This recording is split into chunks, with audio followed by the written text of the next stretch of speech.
Մարդու իրավունքների Եվրոպական դատարանի կայացրած վճռի համաձայն Շվեյցարիան խախտել է հայտնի թուրք ազգայնական Դողու Փերինչեքի խոսքի ազատության իրավունքը։ Ժողովրդավարական հասարակությունում հայկական համայնքի շահերը պաշտպանելու նպատակով Փերինչեքին քրեական պատասխանատվության ենթարկելու կարիք չկար, ասվում է դատարանի որոշման մեջ։ Հիշեցնեմ, 2007 թվականին Դողու Փերինչեքը դարձավ առաջին անձը, ով Շվեյցարիայում դատապարտվեց Հայոց ցեղասպանությունը ժխտելու համար։ Տարիներ անց սակայն Մարդու իրավունքների Եվրոպական դատարանը վճռեց, որ այդ որոշմամբ Շվեյցարիան խախտել է Փերինչեքի խոսքի ազատության իրավունքը։ Պաշտոնական Բեռնը, ընդդիմանալով այս որոշմանը, բողոքարկեց Փերինչեքի գործով Ստրասբուրգյան դատարանի որոշումը, պաշտպանելով սեփական օրենսդրությունը։ Ըստ Ստրասբուրգյան դատարանի այսօրվա վճռի, Փերինչեքի Հայոց ցեղասպանությունը ժխտող հայտարարությունները չեն պարունակել ատելության կամ անհանդուրժողականության տարրեր և համապատասխանաբար այդ հայտարարությունները չեն կարող դիտվել որպես հայերի արժանապատվությունը ոտնահարող կոչեր։ Եվրոպայի բարձր դատարանը նշում է, որ Փերինչեքին քրեական պատասխանատվության ենթարկելը ոչ թե հակասում է Եվրոպական դատարանի նախադեպային իրավունքին, այլ արձանագրում է, որ Փերինչեքի նկատմամբ սխալ է կիրառվել տվյալ դեպքում շվեյցարական օրենքը։ Դատարանն ընդգծում է, որ Հայոց ցեղասպանությունը ժխտելը, քրեականացնելը և դրա համար քրեական պատասխանատվության ենթարկելը համարվում է իրավաչափ, որը սակայն պետք է արվի բացառապես Եվրոպական կոնվենցիայի շրջանակներում։ Ստրասբուրգյան դատարանի մեծ պալատի հօգուտ Փերինչեքի այս վճիռը վերջակետ դրեց 2007 թվականից ընթացող այս գործով իրավական վճիռների և բողոքարկումների շղթային։ Եվ չնայած այն հանգամանքին, որ Եվրոպական դատարանն այսպիսով ըստ էության թույլ տվեց ժխտել Հայոց ցեղասպանությունը,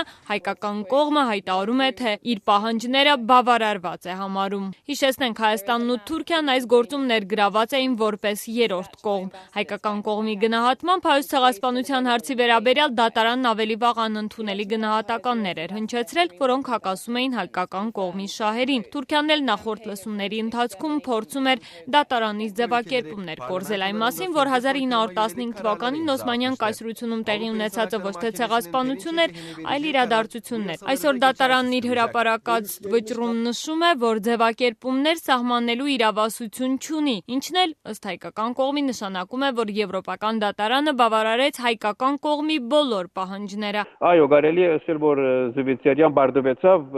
Փերինչեկի կողմը, բայց Փերինչեկ չկարողացավ հաղթել հայությունը, հայկական հարցը։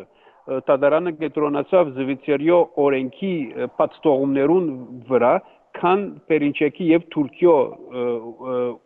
ուզած հարցերուն վրա, որոնք էին հայկական ցեղասպանության մասին ժխտական կրառումը ունենալ դատական նման համագարկեմը, որ չհաջողեցան իրենք։